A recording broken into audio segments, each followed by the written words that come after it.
Hey, good morning, everyone. It's currently 9 o'clock. We'll give it a few minutes before we get started for other participants to join the meeting.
Well, let's go ahead and get started here.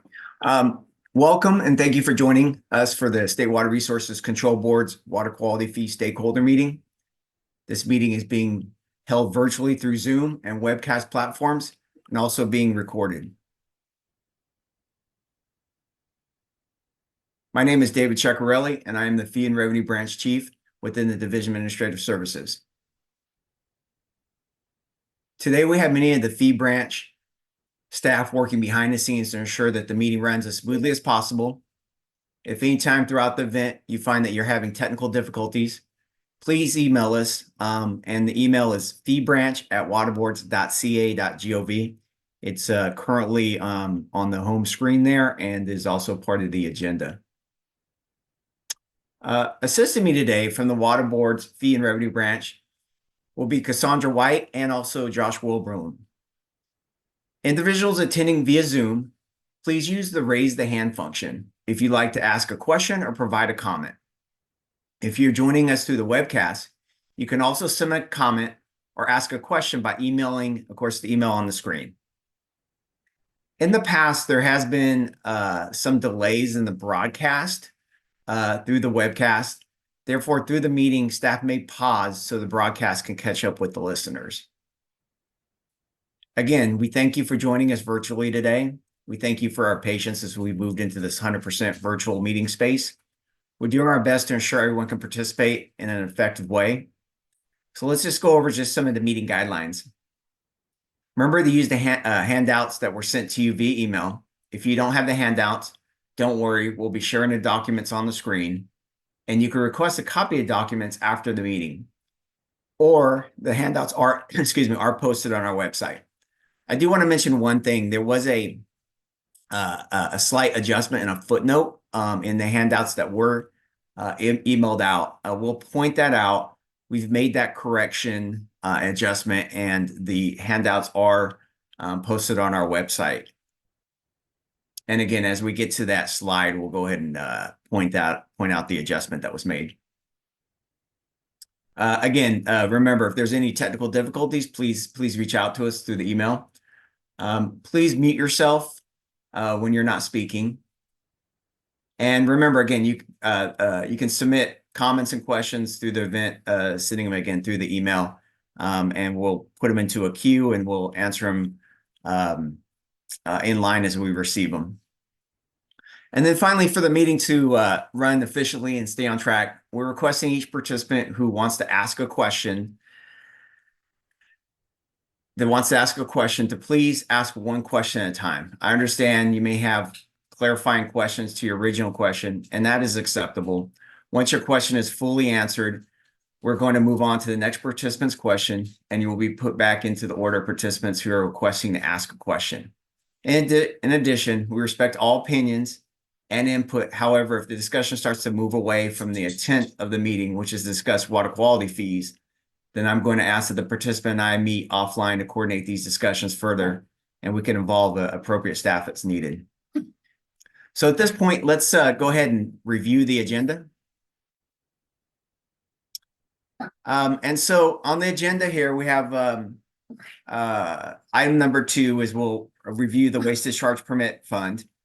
We'll go over expenditures and revenues by program, and program position data. Now, this information, we'll get into a little more detail, but this is actually some data that some stakeholders requested and that we wanted to provide, and it's some information that we've had in the past. So just wanted to share that. It's for fiscal year 22-23, but when we get to that, we'll go into a little more detail.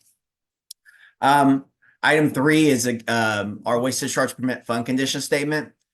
We'll be reviewing that. We'll be reviewing the cost drivers for 24-25. So basically the budget change proposals. There are 3 right now, and we'll go into some detail on each of those. And there are program staff here that help assist in those discussions. Item 5 is our program budget detail. And then we have a couple of potential fee changes. Again, at this point, we're nothing set in stone and concrete on our proposals, but we just kind of wanted to tee them up. One, we are looking at potentially maybe adjusting the confined animal facility fees, and then water reclamation requirements. We will be looking at proposing a fee structure, and we'll have more details and options to propose, of course, at the next fee meeting, which is in June. Finally, we'll have an open discussion at the end, and then next steps, with, again, our next stakeholder meeting being on June 13th. So next slide, please. And let me just kind of start by stating that we reached out in the fall to stakeholders, and we asked that, kind of what information would you want to see and be interested in, and providing some more information into the waste discharge permit fund, our fees, budgets, and so we took those inquiries and we started kind of gathering information. Some information, of course, as I've mentioned in the past, we weren't able to provide for several years just because of with fiscal and not having the ability to run reports. But we are getting there, and I'm able to provide more and more data and gather data from our fiscal reports. I put together a couple of slides, and these slides were actually presented to the board at a board meeting in fiscal year 21-22.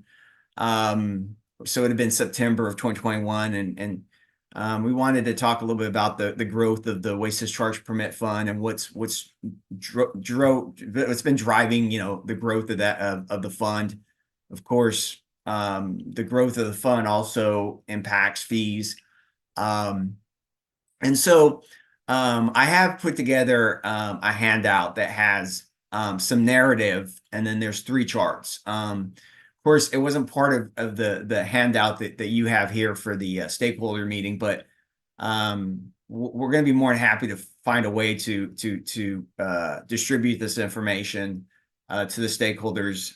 Again, whether it's sending it through an email or posting it to our website, we'll find the most, best appropriate way of doing it. But I wanted to again start the meeting with kind of how we got where we're at right now, basically, with the growth of the program. So the this first chart here, and I have basically three charts. Two of them are more kind of a bar chart format, and then I have the list of the budget change proposals that go back to fiscal year 10-11 all the way till 23-24. And it shows each of the BCPs, and I'll get into a little detail here in a moment.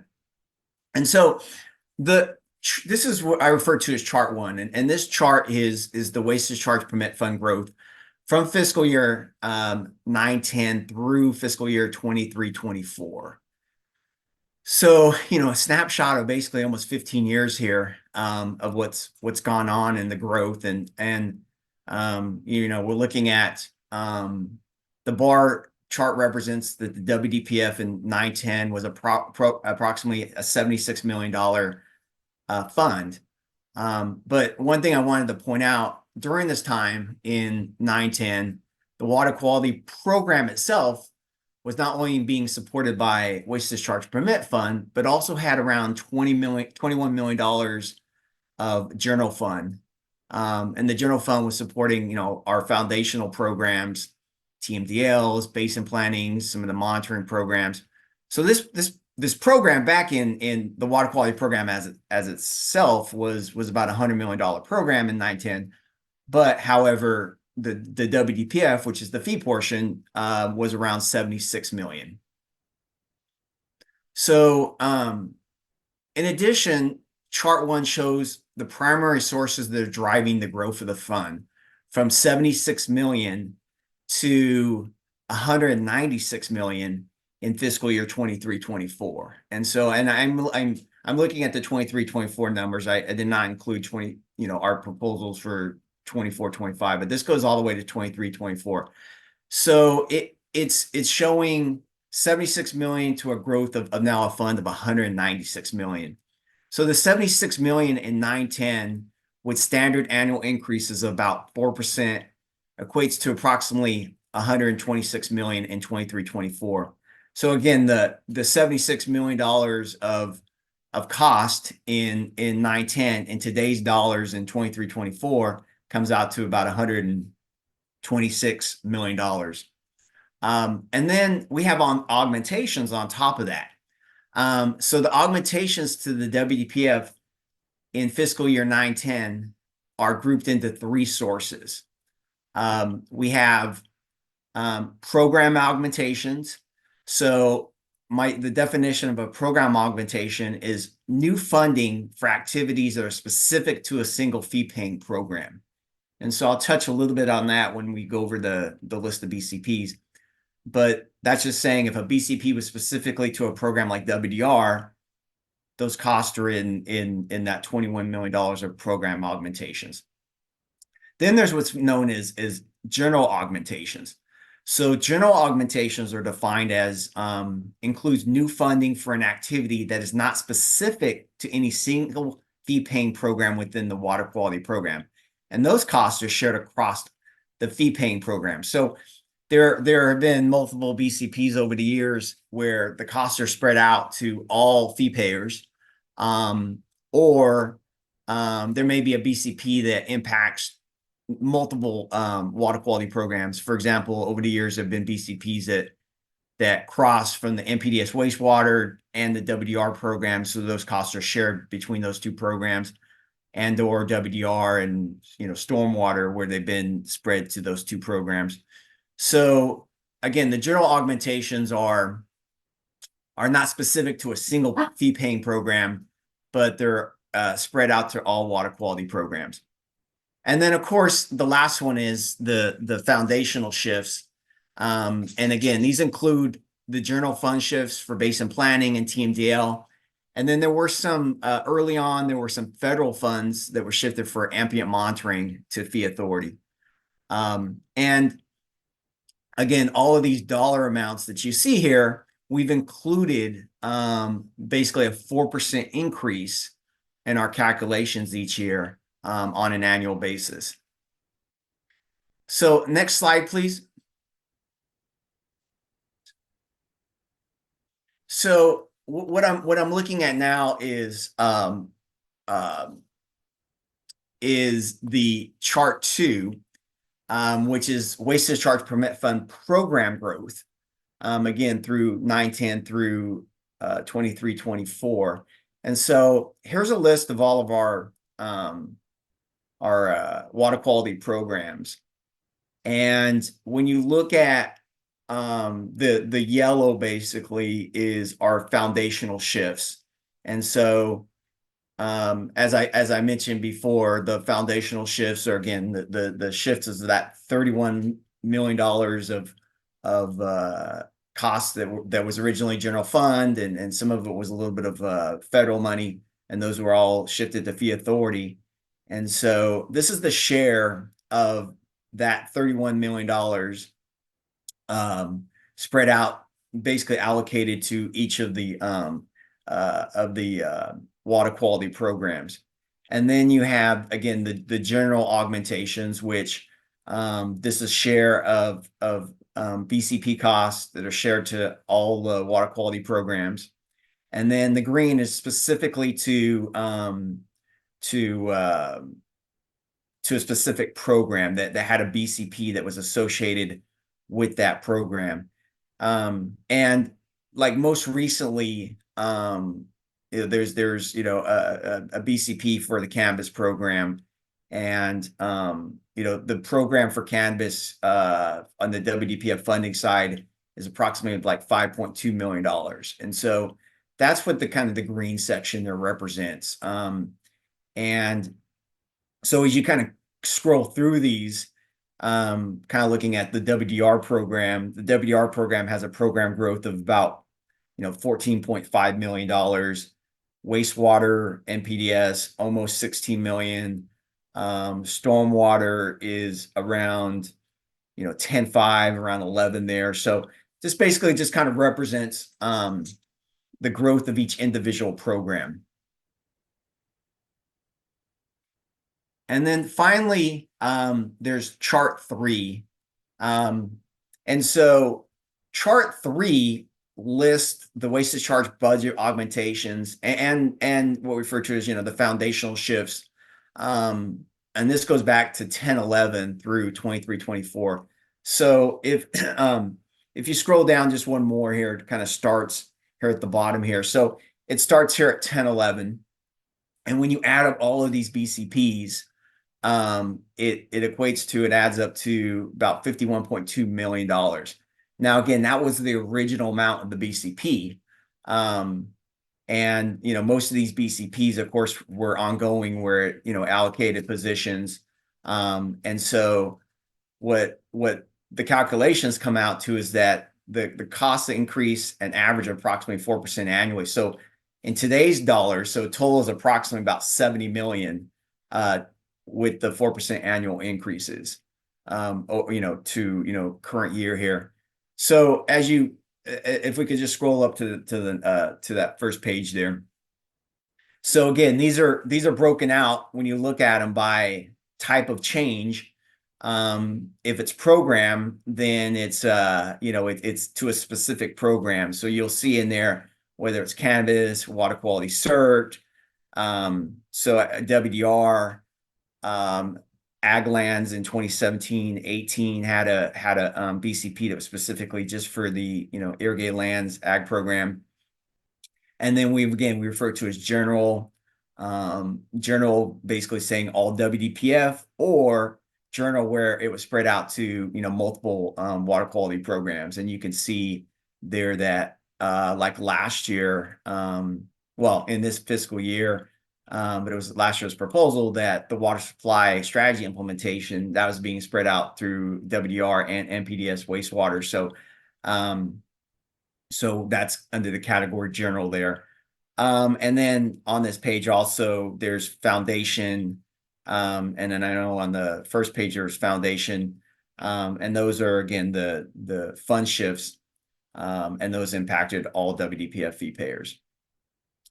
So again, I know you guys didn't get this data, but I wanted to just take the opportunity to put it together, present it at the beginning of this meeting, and then again, find a way to go ahead and be able to distribute this information. Again, basically shows the growth of the fund itself, the growth of each individual water quality program within the WDPF, and then basically just going on the Department of Finance and pulling all of the approved BCPs and the dollar amounts, and being able to provide that to our stakeholders. That shows all the budget change proposals since on this chart here from 10-11 through 23-24.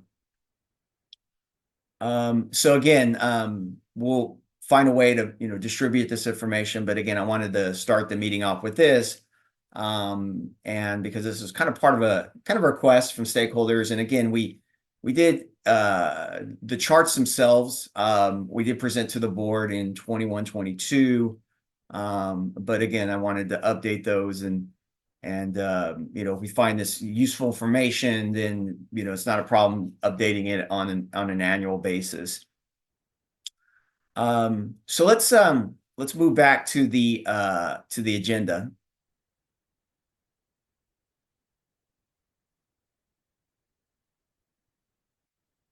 And I'm gonna move toss this to Cassandra. And so the next two areas here are also requests from stakeholders. And the slide that you are seeing here, which is comparing expenditures and revenues by program for fiscal year 22-23. This is something that we did share and used to be part of the routine process of our stakeholder meetings. So it kind of painted the picture of, okay, the year is closed. Let's see how we did on our collection of revenues and expenditures, kind of by program. And there have been, again, several years where we weren't able to provide this information, but again, we're back to being able to pull data reports and extract information and put it into a format where we can present it to stakeholders. So at this point, I will toss this to Cassandra. Thank you, David. Good morning. So like David mentioned, this table is also part of a stakeholder request. And this table is a snapshot of fiscal year 22-23, and it's the expenditures broken out by state operations, foundational costs, and pro rata, and then the total revenue broken down by each individual program and their percentage of that revenue. So the state operations for fiscal year 22-23 was $119 million. The foundational cost was $47 million.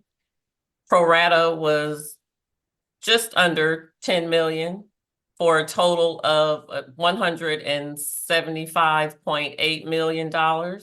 And the total revenue for that year was $177 billion.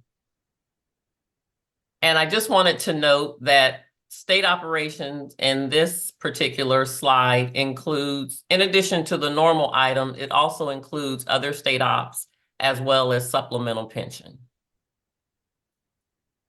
And it's the intent that we will provide this information, the prior fiscal year, every year in the March stakeholder meeting, now that we have the data available. So for March 25 stakeholder meeting, we will be presenting fiscal year 23-24. Next slide. And then real quick on this slide is, as Cassandra mentioned, other state ops. And we show this on our fund condition because we have it broken out by a line item, but other state ops would also include our costs for Cal EPA, because they're, of course, they oversee the water board, and there's a line item for their cost. And so we've built this into state operations, and as Cassandra also said, the supplemental pension assessment, which was an authority back about 3 years ago, applied to all funds at the water boards, where each fund takes a hit, and we'll show that on the fund condition, but we rolled that up also into the state operations line item. Go ahead. I'm sorry. Continue, please, Cassandra. Okay. And the second set of tables, this is a picture of the authorized position by each WDPF program. So I won't walk through each one, but we can just kind of scroll through a little slowly, and there the next couple of slides, you'll see each program and their total by the classification.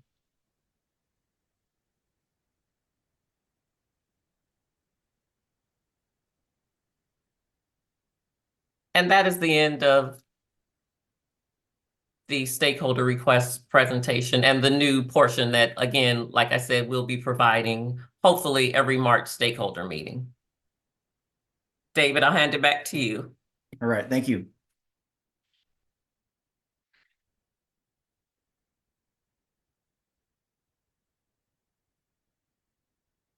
So moving into the waste discharge permit fund condition, what you see here is the portion of the waste discharge permit fund that's associated directly towards fees.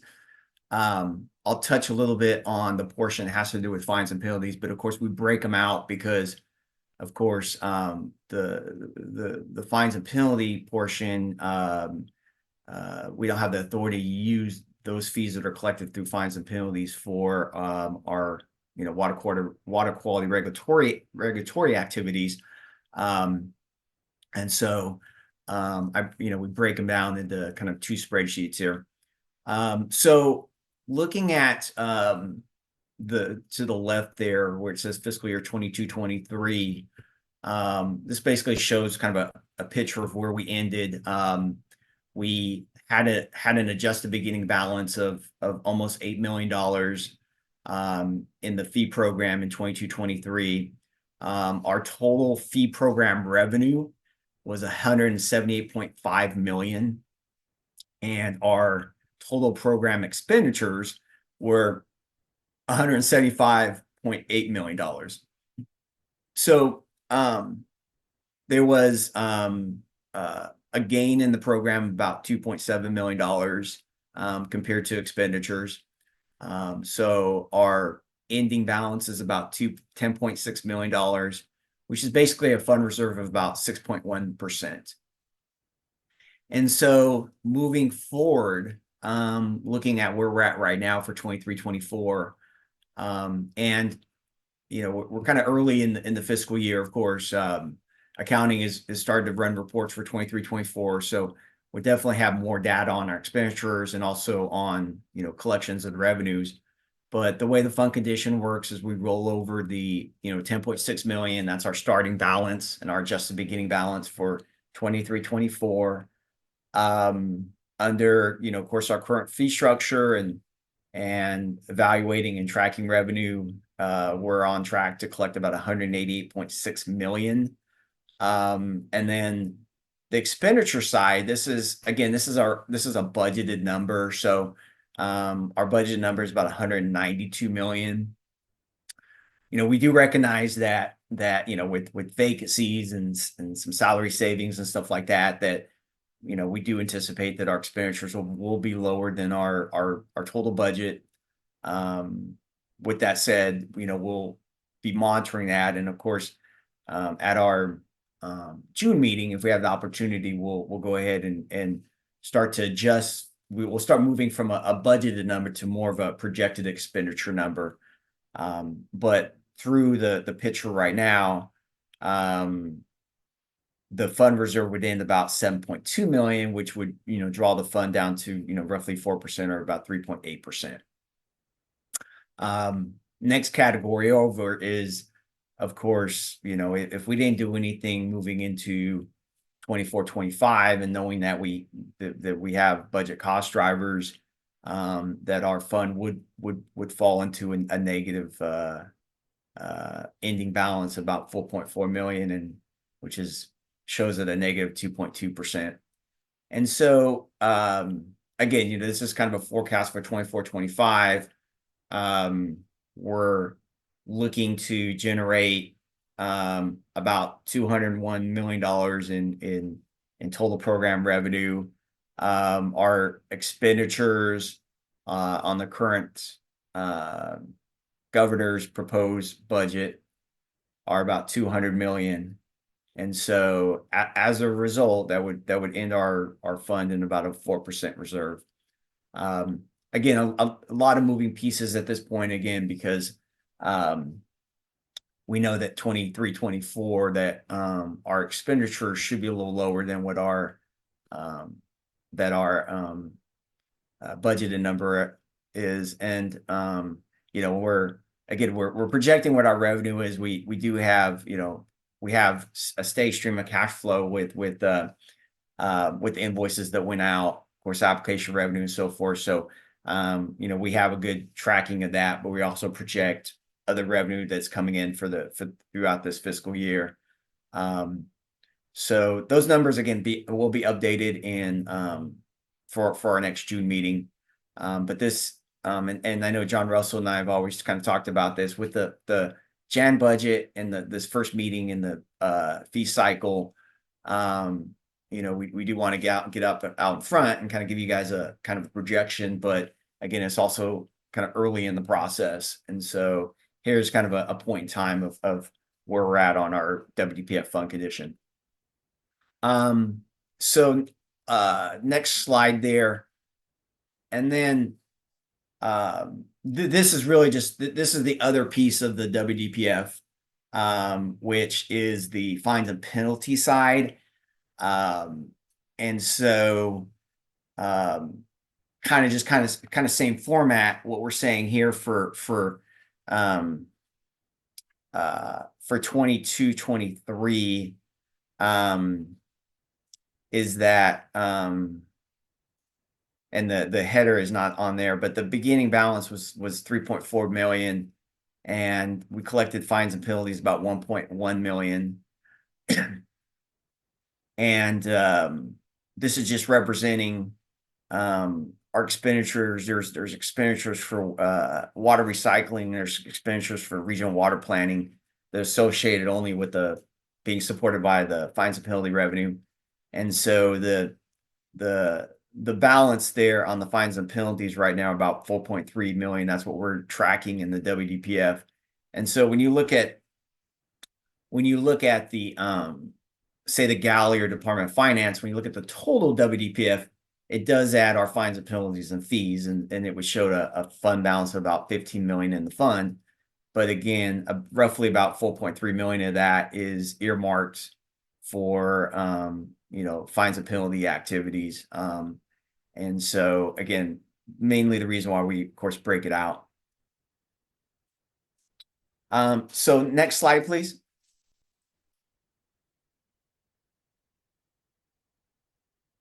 And so now we're moving into fiscal year 24-25. So based on the governor's proposed budget, from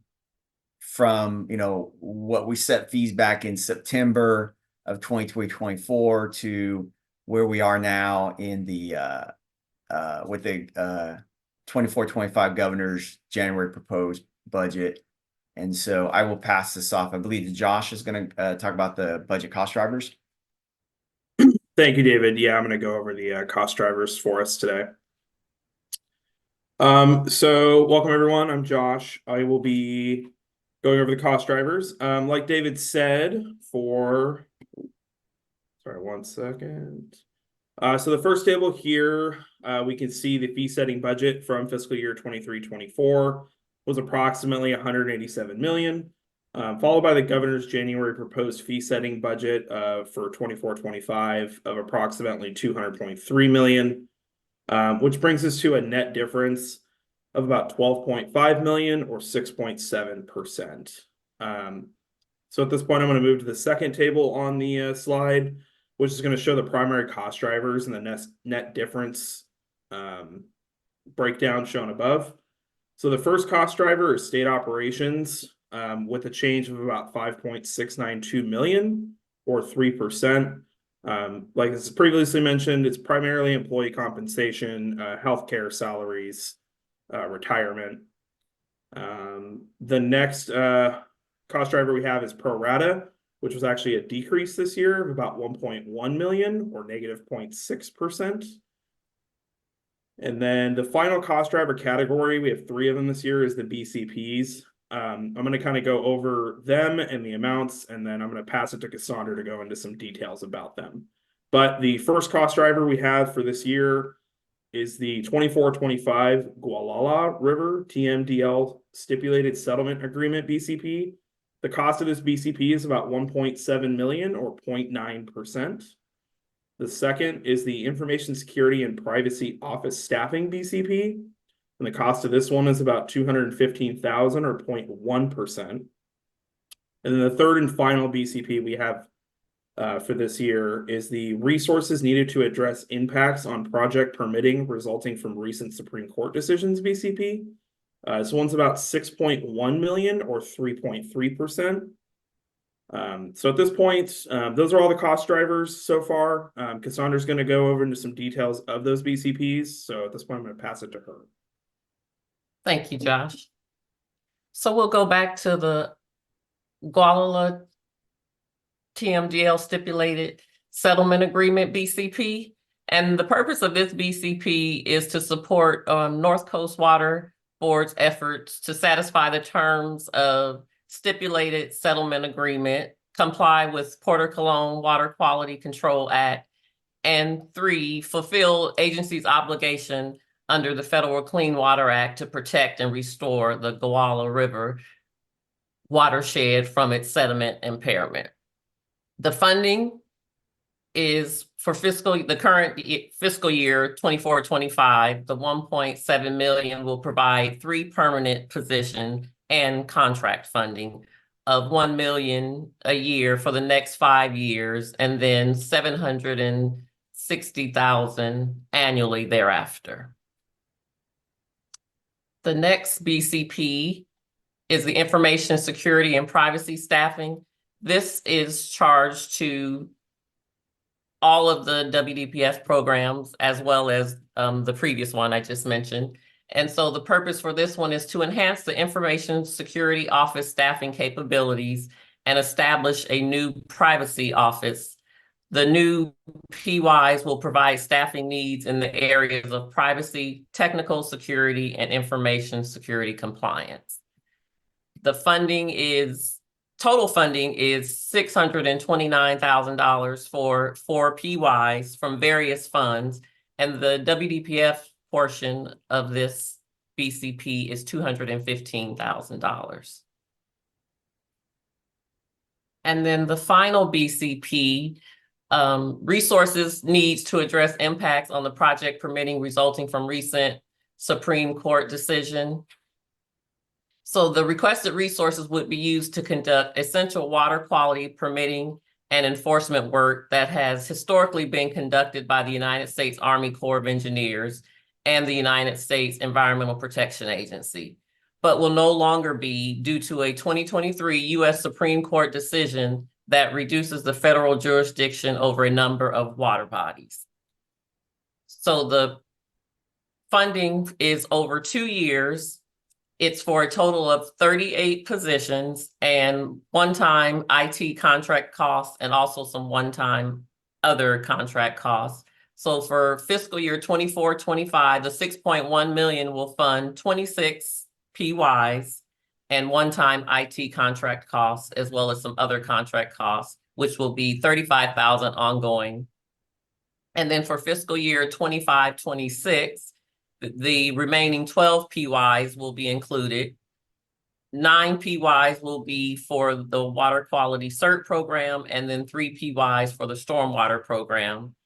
And if I did not mention, the 26 PYs are all for the water quality cert program. And so that is a little more detail on the BCPs. So before we get to questions, I know Phil Crater from the Division of Water Quality is on the call. And so I just want to give him an opportunity if he'd like to speak up here on any of the 3 proposals, and then specifically, of course, the SACA BCP. Thanks. Can you hear me okay? Yes, thank you. Hey, yeah, good morning, everybody. Just a quick note to let you know that we are doing our best to put these proposals together and provide accurate projections of anticipated fees. And on the BCP for the Sackett proposal, one of the things that we're trying to do is to make sure that we're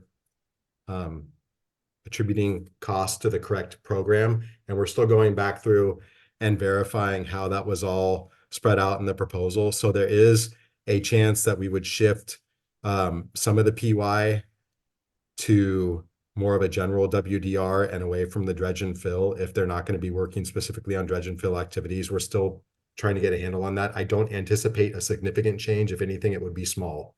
But I do want to flag that there's a potential that we're going to find something in our analysis and shift a couple of positions. David, is that clear? Or is there anything that you'd like me to add? No, that's exactly and right now in our current, as when we get into some of the budget details of looking at how much revenue we need and the percentages of increases, we did spread all the costs, which again is 26 positions for the Sackett BCP, and all those are in the dredge and fill water quality cert program. But as Phil mentioned, is as we're analyzing, we're making a determination that perhaps some of those positions should be working on WDR activities. That does mean that we would be increasing the cost in the WDR program, and then of course fees, there'd be slight fee increases to the WDR. We're not representing that in today's numbers, but we did want to highlight that as of right now as we're evaluating the workload with the Sackett BCP. And just David, to flag too, just for clarity in the way I'm thinking of it, this wouldn't be adding any additional positions. It would be moving positions away from the 401 cert WDR code and moving them over to the general WDR code. And in specific, I'm thinking of some of the activities like developing statewide WDRs to replace some of our statewide general NPDS permits. That's not a dredge or fill activity. So we just want to make sure that we're charging those correctly. Great. So right now I have a couple hands up. I noticed the first one, I believe, was Bob. So good morning, Bob. I'll let you go ahead and ask your question. I have two questions. You can parse it any way you want and tell me what to do. One is on state ops, and the second is on the Sackett BCP. How would you like to proceed? Let's go ahead and do the Sackett BCP, Okay. and then we'll go back to the state ops one. Okay, it's a simple one, by the way. On the Sackett BCP, as I testified yesterday to the Assembly Budget Subcommittee on Resources, this is, since it's waters of the state, most properly a general fund funded endeavor, not a fee payers, or at the very least it should be split. And I think the stakeholders would be willing to help the Water Board reprioritize, so this could be accommodated within your existing general fund, recognizing the state's severe budget deficit. Secondly, on this, failing that, and at the very least, the LAO, Legislative Analyst's Office, yesterday presented some very reasonable adjustments. One was 1 year and a limited number of limited term PYs. It would be good for the Water Board to cost that out, so that the fee payers are aware of how much that in my opinion, well-instituted policy recommendation would be. And last point on this, also, it would be good to have some metrics. For example, on the Water Rights Fund, there was a BCP several years ago where they said they had very specific backlogs and goals. And in this case, what's this for exactly? I mean, it says what it is on a policy level, but it never states, okay, fee payers, here's your benefit. We're going to do X number of this, X number of that. We're going to help with Y numbers of these. So let us know if this does go through, what it is we're paying for and what to expect. It is our money. Thank you. Phil, did you want to take an opportunity to respond to Bob? Bob, thanks for your comments. Nice to see you today. Hope you're well. I understand the comments. I don't know that you expect a response or that I could necessarily give one today, but I think they're all fair comments and it's good input. I've noted them, and we can certainly work through those and report back to you before anything occurs. Thank you. Thank you. What do you want to do with the state ops inquiry, David? Let's go, we can go ahead and take it now. Go ahead. Okay, it's very simple. On the segment for cannabis continuation, BCP, of the 5.7 million, how much is the cannabis continuation BCP that we're all shouldering, that in my opinion we shouldn't? Well, so yeah, actually, so it is the continuation was 5.7 million. And so when you look back last year, that authorized 27 positions. In 24-25, there's going to be 2 more positions.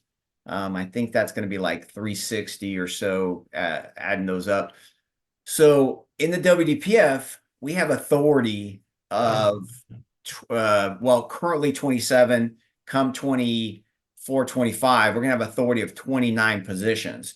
And that's definitely roughly gonna be, 5.6 million, 5.7, $5.8 million of authority, right?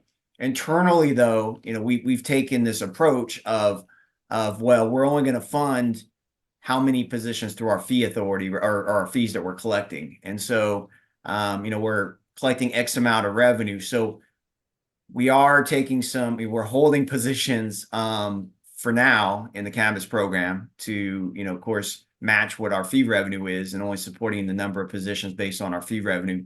Okay. So that's why when we refer to our fee setting budget, it's always lower than maybe the Budget Act, because we are taking internal measures. Now, I will say that we are internally working, as we can to figure out how can we collect more revenue, how can we enforce this on fee payers. It's a market that, we're struggling with on collecting revenue or having the fee payers pay. But the other fee payers aren't subsidizing this program. We are taking measures in place where whatever revenue comes in, that's what we're supporting with our positions. And we're continuing to having discussions, internally, and then also with other agencies that have cannabis programs like the Department of Cannabis Control. And so continue moving these conversations through and trying to figure out a fix for our cannabis positions. Noelle, you have your hand up. You have a question? Good Yes. morning. Good morning. Thank you, David. And thank you for the overview of the historical piece. I mean, I share Bob's concerns about divvying up fee payer versus general fund, and looking historically, there were a number of those that jumped out at me that seem like they are much more appropriate for general fund support. But that's a side issue. On the Sackett decision, BCP, in the budget hearing yesterday, Karen Mogus mentioned, and if I captured this down correctly, that it would be, if it was applied just to the 401 cert fees, that would equate to a 34% fee increase. But if it was applied across all WDRs, or I think what she was referring to was across the whole fund, then it would be a 5% increase. And then Phil, you mentioned that you're trying to figure out exactly how to attribute it. So I guess the question is, first, do you know how that fee increase will be attributed across? And I'm guessing the answer to that is no. And if that is indeed no, then when do you think you know that? So that's one question. I have another, but I'll let you answer that first. Thanks for the pause so I can answer. David, I'll just jump in real quick on that one. The 5% is not something that we anticipate changing. You're correct in the interpretation that's across the fee programs. So the shift that I'm talking about, the potential shift, is we're looking at potentially just a couple of PY that would potentially move from the 401 WDR or 401 dredge and fill component of our fee program into general WDR. So it wouldn't affect that 5% total, because it's not a change in the number of PY. It would just reduce slightly the amount of the 34% for the dredge and fill program and shift some of that to general WDRs. So I'm really looking at just a couple of PY. Okay, so then am I understanding correctly? Everyone should expect across the board, a 5% increase to cover the cost of that BCP. That's our current projection. No, Okay. David's nodding his head no. So let me. No, so what Karen was referring to, the 5.2%, and so that's at the fund level. And so what we were stating is that the WDPF, so we're asked a couple of questions when it comes to budget hearings or through the Department of Finance. They look at it as, well, based on this proposal, what is at the fund level, how much more revenue would the fund go up, basically, right? And so this BCP of like $6.7 million or so, it increases at the fund level of 5.2%. So it doesn't mean that each fee payer program was going to be split, 5%. We knew that within the BCP, the workload is associated with dredge and fill. So, and we do have the water quality cert program. So this is more of a program specific fee. None of the other programs like ag or any of these programs would be associated with that. So this program is only associated with water quality cert.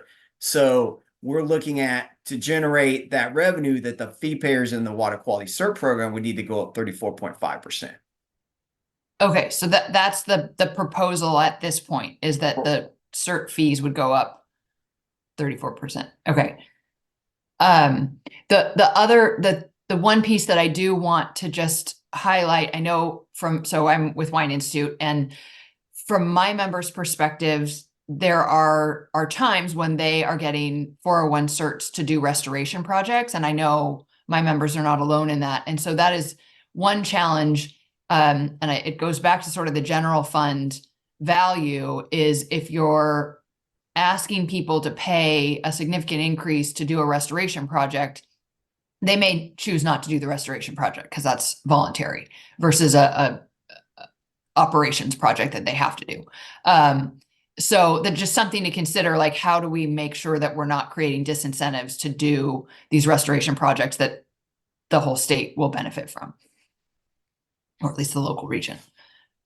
So that's, I don't really need a response. Just wanted to comment on that. The other question I have, and I don't know if anyone at the program level has this level of detail, but on the Gualala River settlement, is the plan to apply that to all roads in the North Coast, or is it just timber roads? Because I know the lawsuit was over timber operations, but it sounded like it would be applied to all roads, but I just was hoping that my assumption was correct on that.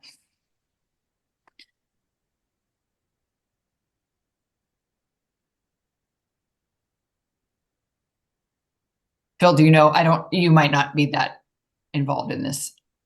That's not, I'm sorry, but I don't think you're asking about the dredge and fill program, are you? No, the Gualala Yeah, TMZ I'm not. lawsuit. Okay. I'm sorry, I can try and find out information, but I don't have a response on that one. Okay, thanks.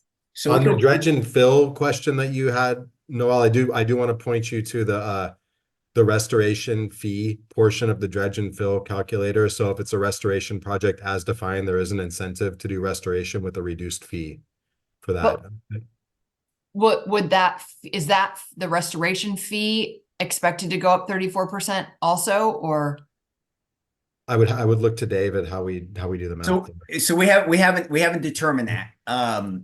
As of right now, we need to generate basically 34.5% in additional revenue. In years past, we've looked at each category and kind of come up with a percentage. Sometimes it is around 34%, and we will adjust that.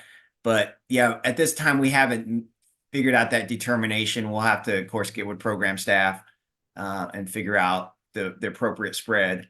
And we'll be putting that together and, of course, presenting it at the June meeting when we have a more of a solid option that we'll look at. But yes, we'll have to kind of dig down into the structure of the 401 CERT program, because as you know, Noel, and Phil knows, there's different areas of the 401 CERT program and different fee structures just within that program. So we'll figure out kind of staff's best appropriate way of spreading those costs and adjusting the fee structure. Right. Thanks, David. And I just wanted to flag sort of the notion that we do acknowledge that we don't want to disincentivize restoration projects. They are important, and we've tried to acknowledge that through a reduced fee structure for the restoration program. Thanks, Phil.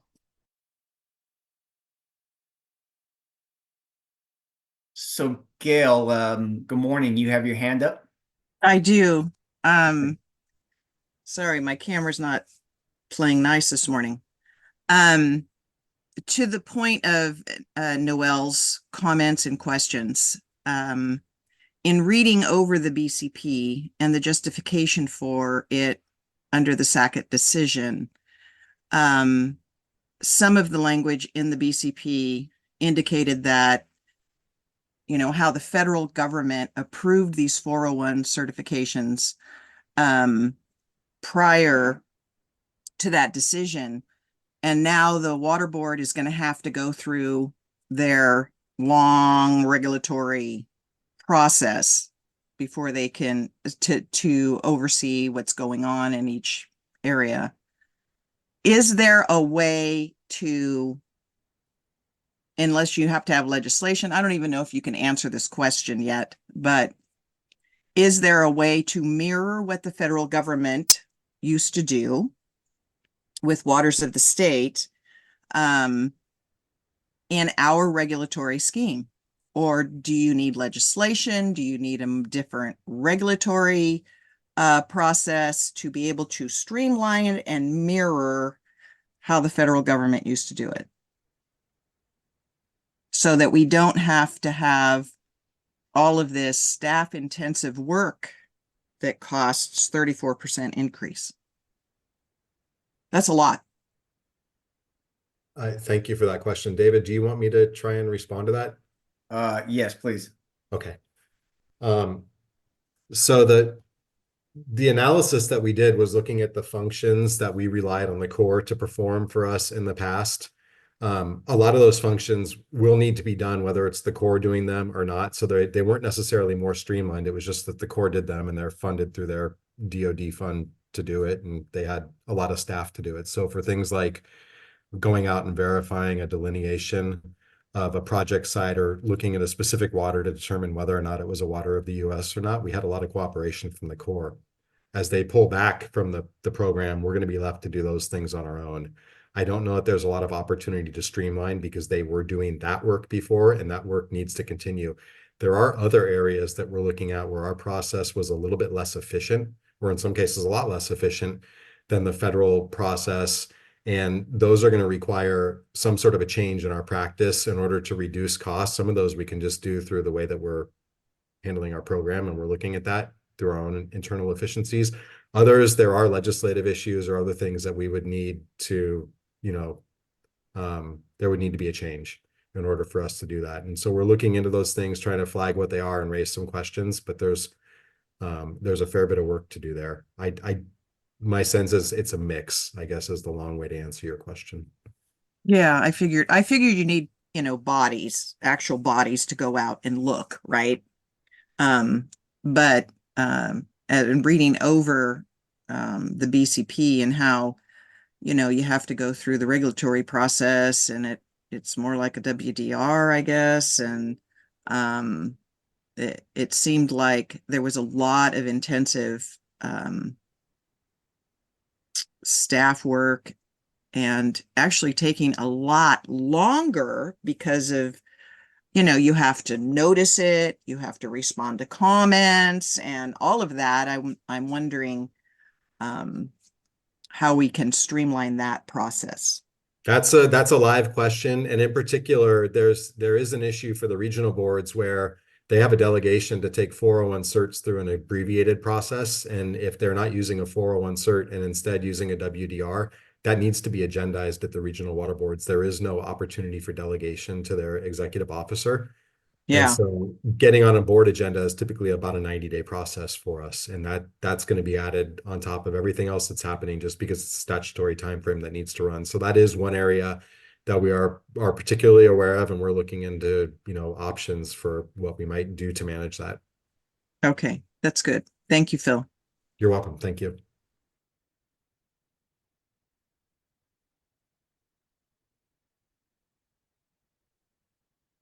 Let me just pause here and ask, are there any questions that are coming online?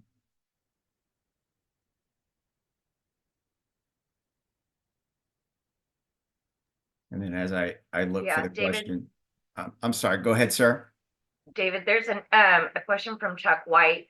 He wants to know, for the Gualala BCP, why allocate to all WDPF programs? So I could also let Phil chime in. Right now, though, those positions are in the Team DL program. And as a result, the Team DL program is a foundational program that gets spread out to all fee payers. I will, I see Phil just jumped on. So Phil, you want to add anything to that at this point? No, that's consistent with my understanding, Dave. I was just chiming in or opening my camera in case there was any other questions on the topic, but I don't have anything to add. Debbie, let me take your question, and then Bob, you'll be next. Okay, thank you, and I apologize. I'm driving right now, so it might be a little bit hard. But really going back, and I appreciate just the answer was just on the Guala too. But going back, as you were showing the different BCPs and how they were impacted, do you reassess those percentages as you go along on a regularly, or is it if a certain program back 10 years ago got 25%, but now there's newer, different programs have gone, do they get a new percent, are the percentage, is that spread among the programs or redistributed? I think I heard your question.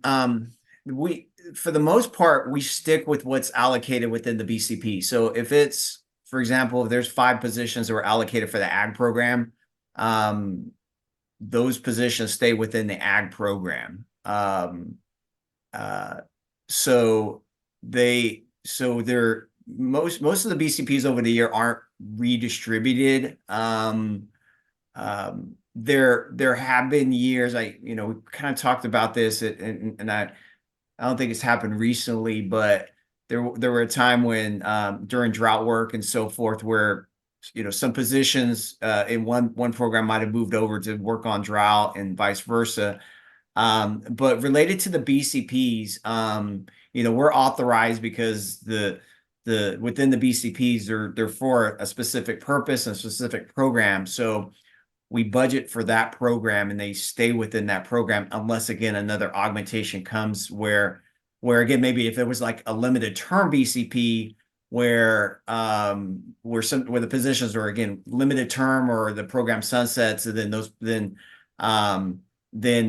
then there's a determination whether those, again, if it's limited term, those positions most likely go away, or if it's a program that was limited term, then the board has to make a determination where funding is at, and there's an opportunity for us to potentially move those positions away or into another program, and or Department of Finance basically just kind of takes the positions away from us. But again, to answer your question, that we try to stick with we're authorized to stick with the original appropriation of those positions, and they stay within the program. Okay, maybe I wasn't as clear. Like for something like basin planning, right, which has changed and grown. Is it the BCP was 10 years ago, and that percentage changed, and now the programs are different, and that BCP that was implemented 10 years ago, does that get redistributed, or is it like, okay, that's what it was 10 years ago, so we just build on based upon new BCP? Well, so again, if the positions, like I said, 10 years ago, if there was a BCP and it added 10 positions for basin planning and it was ongoing, those 10 positions are staying within, the basin planning workload. And so and then of course, those 10 positions based on that cost of today's dollars, of course, have gone up. I'm not sure I totally understand your question. They don't get redistributed to another program or anything like that. They stay within the program that the BCP was authorized and approved for. No, okay. I'm going to try one more time. Sorry about this. So if there was those 10 positions, and I'll just use an example. 10 years ago, the NPDS made up 25% of the program, and so 25% of that cost is allocated to the NPDS section. But now it makes up 20%. Are they still carrying 25% based upon 10 years ago? Or are they carrying only 20% because it's reallocated? I say reallocated, but it's that kind of issue. Right. No.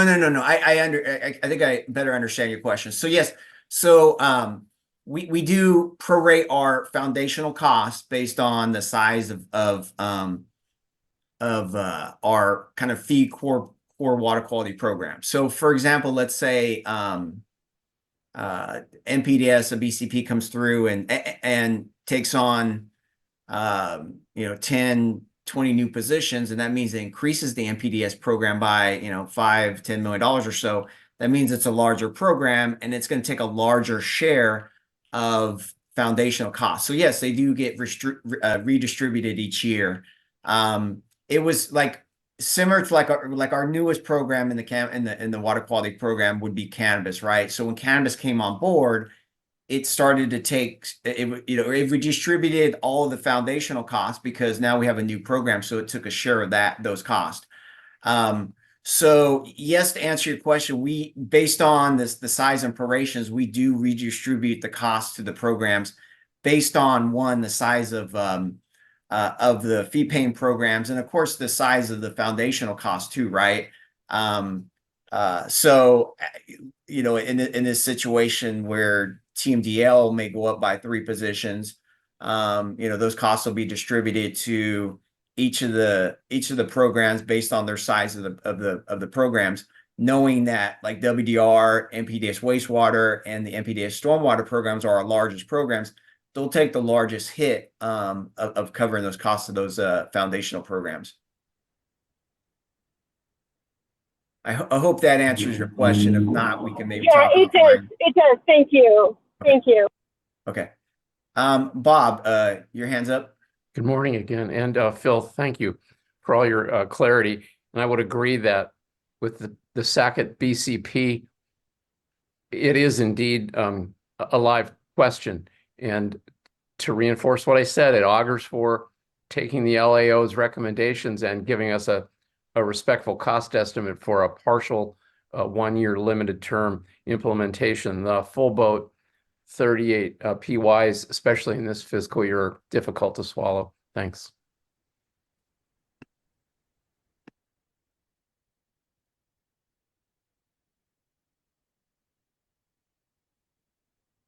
David, there are other questions. Are you seeing the questions in Teams?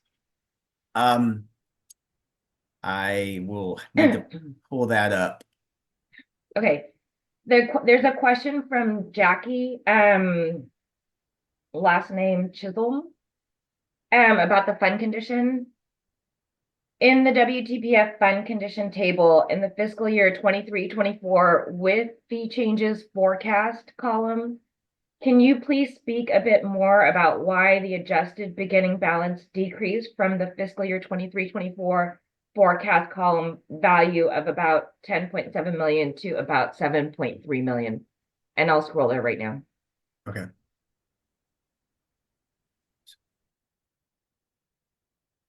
So we're referring what from my understanding from the question is the forecast is 10.6, which was our adjusted beginning balance, and it's a forecast in 23-24 to now starting with a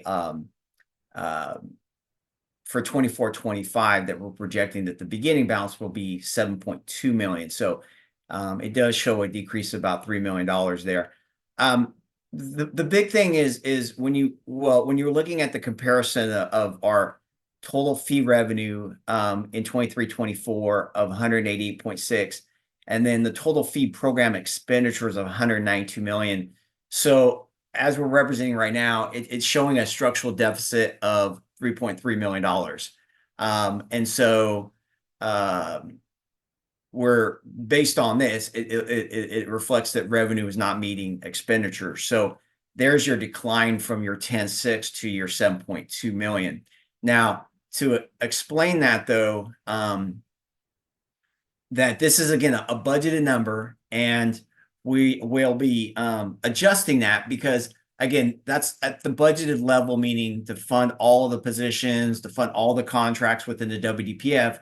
we do expect that there's some savings there, again, by maybe all the contracts not getting encumbered and spent in that year, and or vacancies and things like that. So on the expenditure side, we should see a lower amount come June, based on, again, some projections, which then that number should be closer to our revenue level. And then as a result,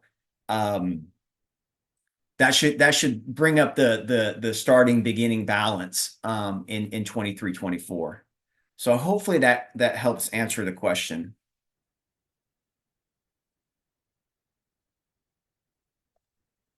Okay, the next question is from Rhonda Schiffman from PG&E.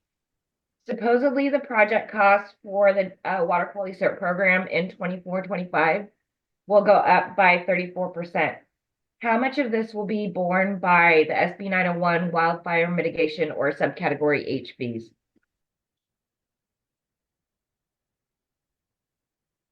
So that's a good question. We recognize that we have, a fee structure that's specific for the SB 901 projects. And we'll need to be working with program staff, with Phil Crater and Paul Hahn and the water quality program to make it a determination if we are spreading some of this cost to the SB 901s. I don't know the answer to that right now. And I don't know, Phil, if you can chime in if you think that we would be spreading those costs to those SB 901 projects. I don't know, David. Sorry. Okay. So what we will be at our next meeting, again, we'll have a better analysis of this when it comes to what portions of the 401 CERT water quality CERT program structures that we'll be assessing fees to, and we'll have a proposal in place that we'll be presenting to the stakeholders in June on.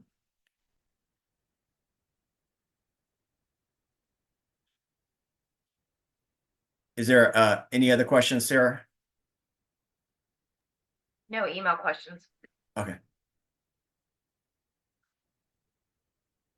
Okay. We'll move on to the next item.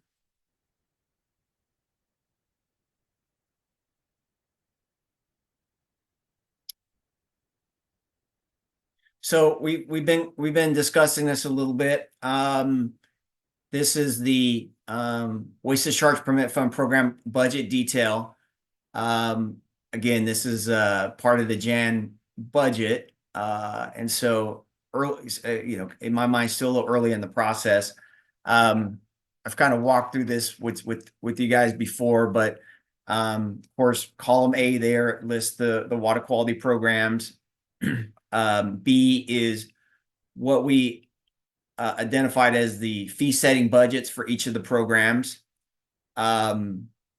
Under our current structure of revenue, we're generating about 187.9. And again, this is under the current structure without doing any fee increases. And so there represents that 12.4 million, which is basically the cost drivers of our program. And so the adjusted revenue, of course, needed is a little over $200 million there.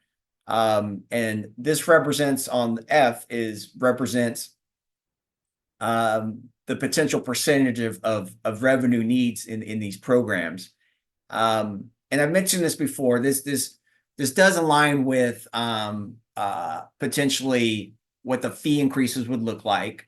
But we represent this at a revenue level at this point right now. And going and we've talked a lot about the 401 CERT program right now, and you see that as a 39.6% program. And that what that's representing is the cost of the SACA BCP. That portion is about 34.5%. And the other 5.1% is representing their cost of, again, our normal inflation, cost of living increases basically with the state, right? With the positions, employee compensation, healthcare, retirement costs, all those are going up. That's basically represented on the cost driver sheet. And so this kind of represents kind of a picture, a point in time right now of where we see the revenues lining up with the with the budgets and what the needed increases are. And that's kind of that's what column D is, right? And so the just pointing again back to the water quality cert program, covering the BCP and some of the costs for you know, again, the normal costs. We're needing about $7.1 million of additional revenue. And so that's what this table here represents.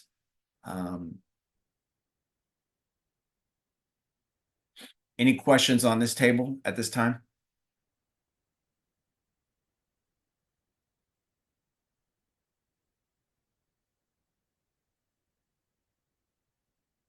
And one thing I will state, and I know you guys know we've done this in the past, if there's a potential to use some of the fund reserve, we do take an opportunity to use some of that and put towards some of these programs to help, you know, reduce those percentages. So again, you know, I don't have a clear picture what the fund reserve's looking like with being this early in the process, but again, I wanted to kind of flag that for everyone right now. Chuck, I see your hand up. You're on camera. Good morning, Chuck. How are you? I'm fine. So I had a bit of a hard time connecting. I was over on the your main access point on your. I couldn't figure out how to get on Zoom, but I finally got it with some help from you guys. I just only thing I just don't quite understand on this table is the ag lands increase of 5.9%. That I think you're going to be proposing, if I understand it correctly. Yet overall, was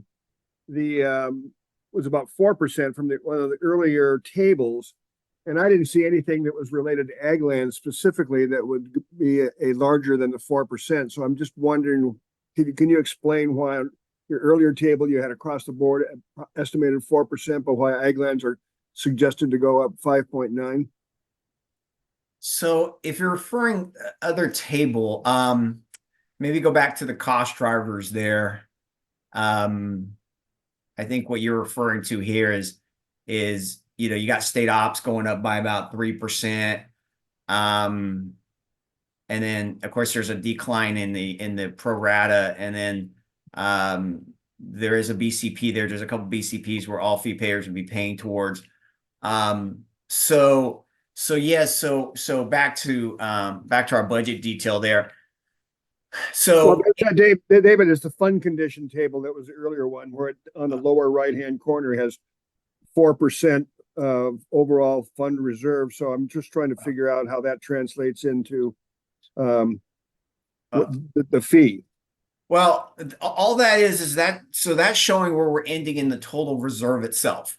And so, I mean, for the fund itself. So, okay, I got it. So yeah, this $200 million program, if we collect enough revenue, we're going to end the fund with a balance of almost 8 million, which represents a 4% reserve. So that doesn't, you know, translate to the fee increases. That's just the reserve. So back to the budget detail there. Yeah. The ag lands, just pointing a picture of our expenditures and compared to revenue that we're collecting or anticipate collecting, that we're going to need an additional 5.9%. Now I know Bob brought this up, and one thing we'll need to be working with the staff and then potentially, you know, reaching out to the ag folks is that there's a potential of the decline of acres in you know, throughout the state, right, in the irrigated lands program, and how that is impacting our revenues. And so we do need to take a deeper dive and look into that and kind of move forward on how we address that with our fee structure. So you're suggesting that because of the decrease or projected decrease in irrigated lands, that everybody else that's still irrigating is going to have to take a larger payment of fees, and I don't quite, well, I'll look forward to your further explanation. Yeah. But it doesn't make sense if you're decreasing the irrigated lands, would there be a decrease in the overall cost, not having it result in an increase? So I'm not saying, for one, you know, we need to evaluate and work with program staff and our ag regional boards on what the ag acres are basically that we're billing off of. Okay. I actually did do a quick look yesterday, and our billing acres actually were slightly higher in 23-24 compared to 22-23. With that said, I want to do a deeper dive on that. So I do want to look at that. I know Bob is on the call, and Bob did bring up that that there are less irrigated acres throughout the state. I need to then work with our staff to kind of make some determinations of that. Also, we should evaluate workload and so forth. So there does need to be a bigger evaluation performed on it before I could kind of make a determination of where we kind of land on the fees, and or if we are going to make some determinations of actually adjusting the structure of our current fees for ag, then that's going to be a bigger discussion with the stakeholders, and we need to bring everyone, the parties involved, and start having those discussions. Yeah. Well, this is going to be an item of interest for Imperial Irrigation District, and I know Bob will be interested in it too. So the more detail and justification you can provide for why that would be, if there actually is a decrease in acreage, wouldn't the overall price go down? But I appreciate that. I did have another question I tried to get on earlier, and that's about the 401 CERT program and diverting the monies over to the WDR program. And this table seems to show that 39.6% increase to the 401 CERT program. But I think earlier you were talking about having it more distributed more broadly to WDRs in general. So I'm just wondering if you could reconcile my misunderstanding there. So as Phil said, we do have to kind of evaluate the workload that's associated. If the workload is more associated with the WDR, these numbers are not representing those adjustments. And okay. So through a determination, if there's a, as Phil said, it'd be limited, but if it looks like it's a few positions moving over to the WDR program, then we'll have to figure out how much the budget right now, showing 48.6. If you're needing to fund a few extra positions there, it may go up slightly. So there could be a slight increase of F going up there. We have to kind of walk through those details. Okay. Yeah. And that's, I had an earlier question I was trying to get on first was the Gualala. As I understand, those increased costs are strictly due to the Gualala watershed. Yet I think you're talking about distributing it over to all WDRs. And I don't quite understand the rationale for that. If it's strictly something that's local to Gualala, shouldn't the folks in Gualala be paying for your increased costs on monitoring whatever they have to do? I don't know the details, of course, but that seems like a little strange. So this has come up before. Yeah, I know it has. So and what I mean by that is because our fees are based on a statewide fee schedule, right? We don't have regional based fees.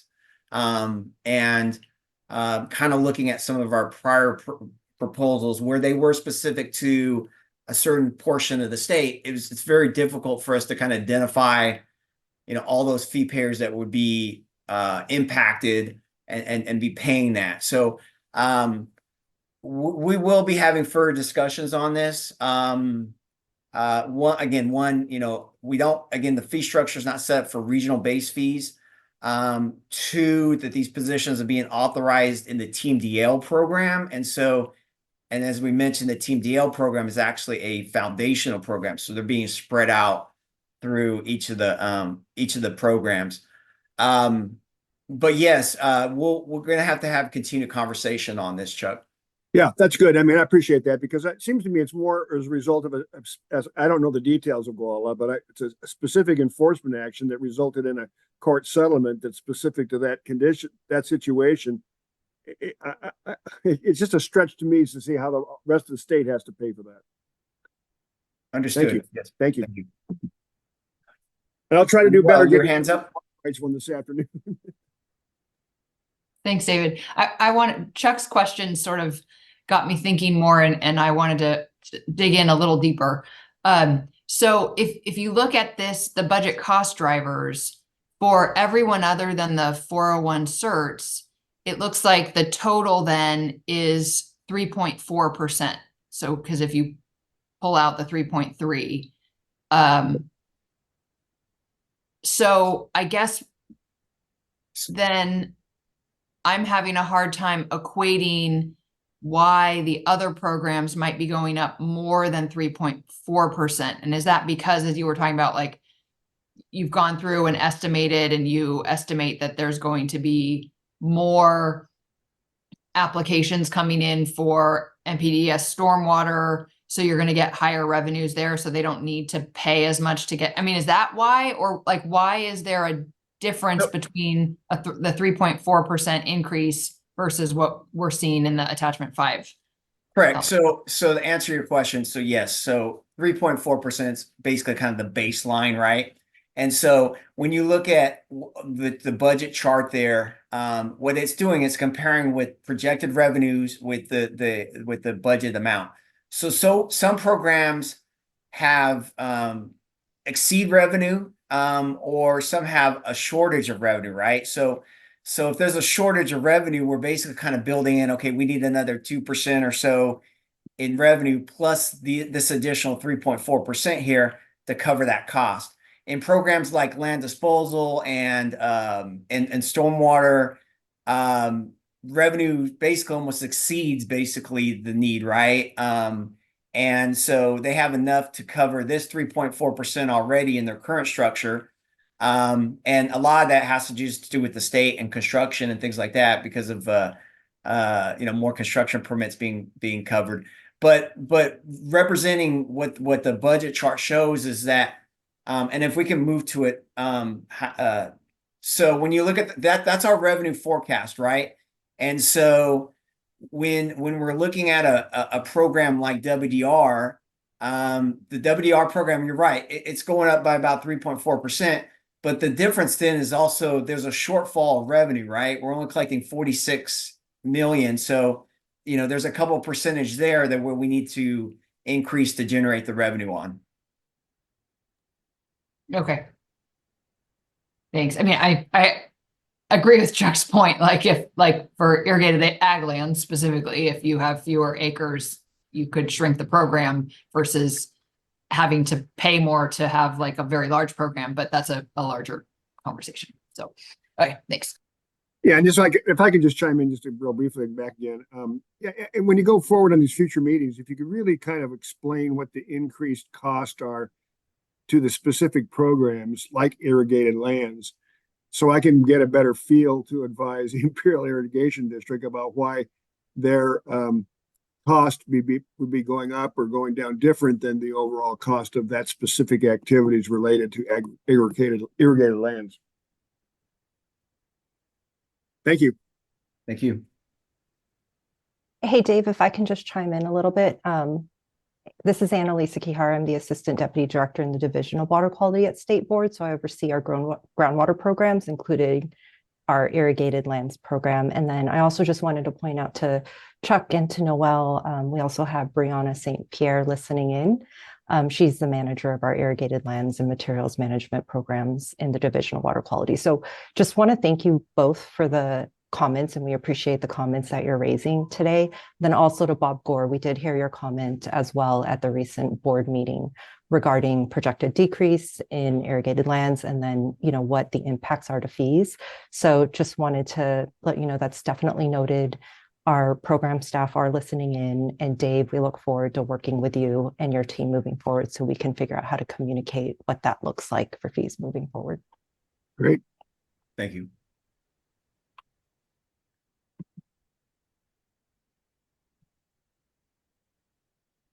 So let's move to the next item, since I don't see any questions at this point. That's the last attachment, but I think Debbie has her hand up. Yeah, I do. Go ahead, Debbie. I do. One quick question or one quick comment is again with the Kohala River. It seems like there's some ongoing cost, and then there's cost in reading the BCP that are also associated with associated with modifying the timber harvest permit, and it seems like that could be differently allocated. But also I'd really like to in the future understand these ongoing costs, and if the state agreed to kind of a ongoing maintenance and operation or physical implementation, I really don't think that that belongs in the in the fee program. That's more of the state's responsibility. So anyways, that's just a comment. Thank you. So let's move to our next item, and we can go back to the agenda, which wanted to have a little bit of discussion of potential fee changes as we move forward in the process here. And just kind of wanted to flag these. And I know Cassandra was going to talk a little bit about the water reclamation requirements. But first on there is confined animal facilities. And, there's nothing concrete. Again, just kind of wanted to tee it off if we do come back with a proposal in June. One thing we've noticed is that last time when we adjusted our confined animal feeding for the dairy programs, we had a cap on again the number of dairy cattle on a facility, and I believe that cap was 3,000. And so we've noticed now that there are some facilities that are, at least one facility over 10,000, and there's some facilities that have increased over that amount. And so is it an opportunity for us to look at it and to say, well, should we build another tier into the structure? Meaning, because right now someone that has 3,000 or 31 cattle are paying the same as someone that has 10,000. And so we're doing just a little more deeper dive on that. We recognize that we also want to kind of evaluate the workload. Does it mean that just because you're a larger cattle, I mean, it does mean that there's more threat, but is there more workload associated with that? And so program staff and the fee staff have been getting together, kind of having these conversations.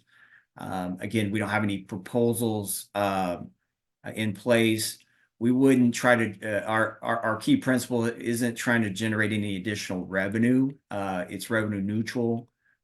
So if we are hypothetically generating more revenue on the larger side of the structure, then we'd have to look at how do we decrease the other part of the structure, and most likely would be on the smaller dairies or the smaller tiers, doing a reduction there. And so, again, at this point, I just wanted to just kind of bring it up that it is something that staff is looking into. Again, no details or options that we're proposing at this point. If we do decide to move forward on something like this, then again, we'll present it at the June meeting. And then if needed, then we'll bring stakeholders from the confined animal feeding program into the mix and develop or identify a space where we can have some meetings. Any of the program staff want to kind of highlight or mention anything at this point? Dave, I have no additions, but maybe if Brianna wanted to add in anything, we can pause for a second.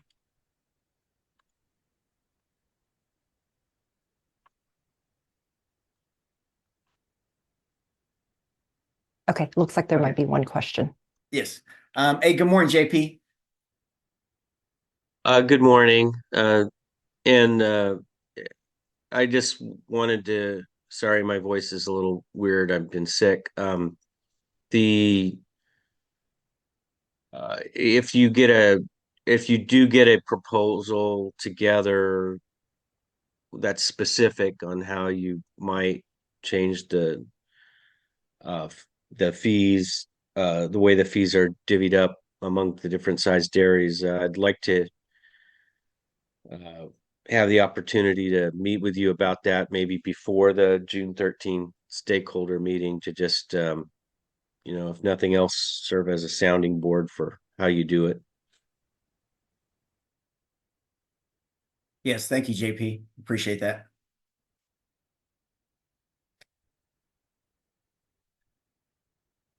So the next item, and we refer to as a potential change, but it's definitely something that we are going to be taking a proposal to the board is a fee structure for water reclamation requirements.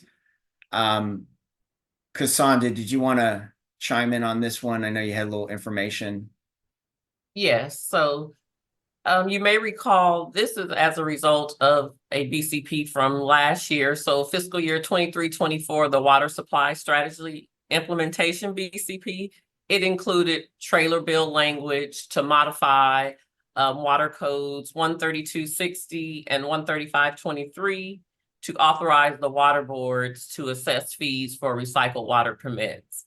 And this will allow the water boards to effectively carry out recycled water permitting responsibilities.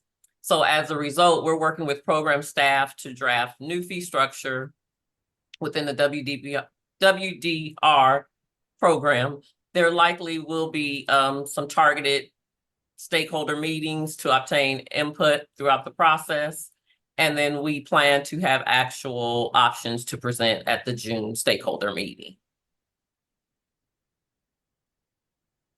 Before we get to Bob, Annalisa, do you want to chime in? Anything you want to add to kind of staff's next steps as we're looking at developing a structure? Sure. Yeah. The goal right now, and I will just mention that we do have program staff with us. So Laura McClellan, who is the program manager of our recycled water program, and then Rebecca Greenwood, who's program staff. And that team is working on proposing, kind of brainstorming in terms of what free structures could look like. And so we are looking forward to input from interested parties as we kind of gear up to these proposals and presenting them in June. My screen just blacked out, so I don't know if you can still hear me, but I'll pause just to see if Laura or Rebecca want to share a little bit about a timeline in terms of getting input before, on, and then after the June workshop. Yeah, this is Laura McClellan. Thank you, Annalisa and Cassandra, for that summary. We are planning to reach out in the next month, so in the April timeframe, to begin the conversations with interested folks. If you are interested in being a participant in that conversation, feel free to email David or Cassandra, or also myself, Laura.McClellan, MCLELLAN @waterboards.ca.gov. And yeah, we look forward to engaging with you on this.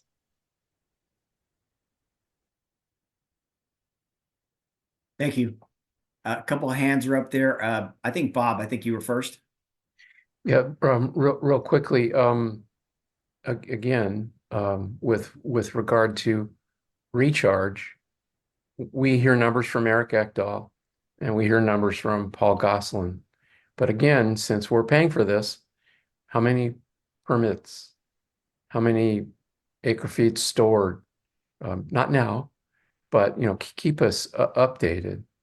And with regard to ag lands, as long as I'm talking on behalf of Modesto Irrigation District, Kings River entities, Kern County Water, and the California Association of Wine Grape Growers, we don't want to be told how the ag lands or ILRP is going to be restructured.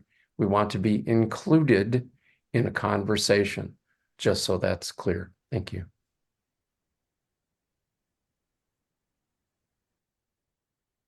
Chuck, you have your hand up? Chuck, you're on mute. Yeah, I would agree with what Bob just said. The earlier conversation made me a little nervous about these potential fee changes. And so I'll be looking with great interest about confined animals and water reclamation increases in WDR costs, and see if they're going to be spread over everybody under the tent or just only those people that are directly affected. So I'll be curious to see how that evolves. Thank you, Chuck. Hey, good morning, Chris. You have your hand up?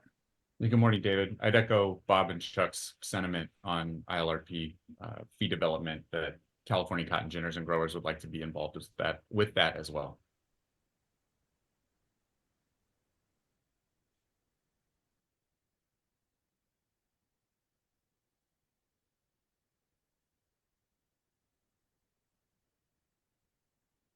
And then let me pause just for a second and ask Sarah if there's any other questions. No email questions, but I Okay. think Gail has her hand up. Yes. Good morning, Gail. Hey, good morning. Sorry. So yes, I have to ditto Chris White and Bob Gore's comments. What process do you anticipate with regard to IRLP? Are the coalitions going to be able to be included in all of this? Are we going to be able to be included in all of this? It's a little So go ahead. I'm sorry. go ahead. I'm just like this is a new one, and so I'm at a loss. Well, let me Brianna has her hand up from program staff, so let me let her chime in here first here. Hi everyone, I'm Brianna St. Pierre and I work at the Division of Water Quality. I oversee a host of things, including the ILRP and confined animal programs. As with all of our proposed changes, they are proposed. So if there's a change to the structure, we would bring those out as potential options for public comment, of course. And as always, if you have ideas of how you think those structures should be changed, please bring those to the table. You don't have to wait for us to bring a proposal forward. We are always willing to hear comments and suggestions because, there might be a different structure out there that we aren't thinking of. So we are always willing to hear any proposals for suggested changes to the structure, and we'll see what we can do. Maybe we should just have a little meeting with all of us on the side. Brianna, I appreciate if that could happen.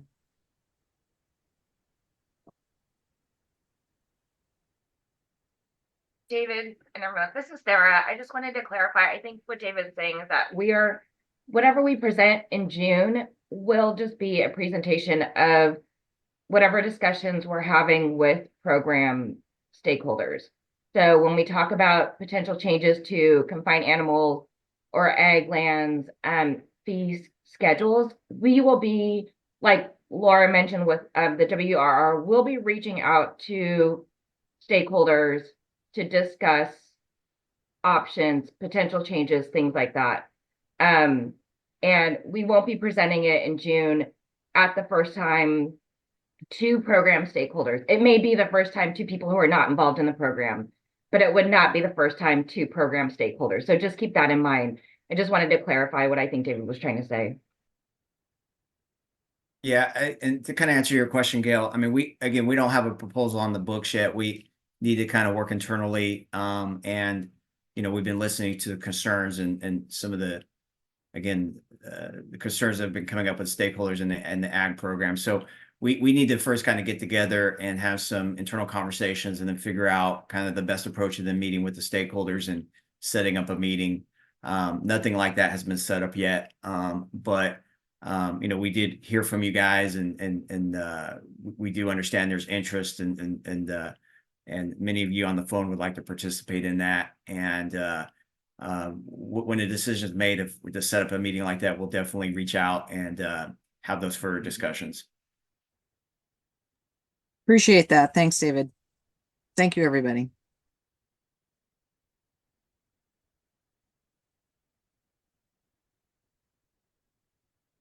So just kind of moves us to the next item, number 7, which is kind of open discussion. We've kind of been having this conversation now with open discussion the last few topics here.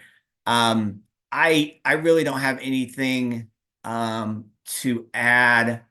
I know John has mentioned this in the past, and we've been kind of working with the Department of Finance, but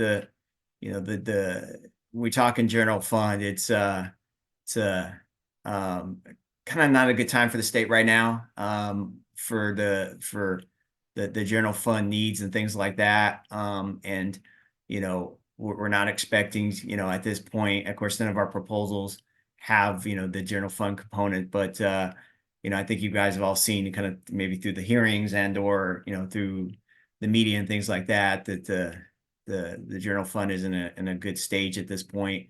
But again, I just kind of wanted to kind of detail that, point that out. Does any of the program staff want to bring anything up at this point? Anything maybe we didn't address in the agenda? And anything they want to kind of highlight at this point?